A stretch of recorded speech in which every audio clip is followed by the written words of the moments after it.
ഏകദേശം 15 വർഷത്തിന് ശേഷമാണ് പാകിസ്ഥാന്റെ പ്രൈം മിനിസ്റ്റർ ചൈനയിൽ പോകുന്നത്. കാരണം 15 വർഷമായിട്ട് ഇവരുമായിട്ട് യാതൊരു ബന്ധവുമില്ല.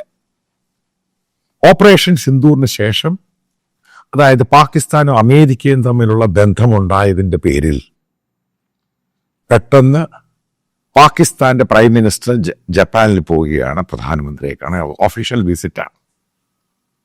ഇത് ഗ്ലോബലായിട്ട് വാർത്തയായി.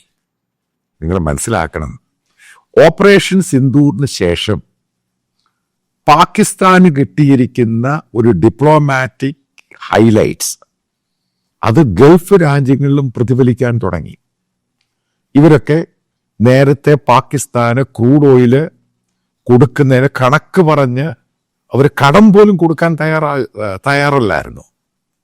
പക്ഷെ അമേരിക്കയും പാകിസ്ഥാനും തമ്മിൽ നല്ലൊരു ബന്ധം ഇപ്പോഴുണ്ടായപ്പോൾ ഈ പറയുന്ന അറേബ്യൻ രാജ്യങ്ങൾ പോലും പാകിസ്ഥാനുമായിട്ട് ബന്ധം അതായത് നല്ല രീതിയിൽ കൊണ്ടുവരാൻ പോവുകയാണ്.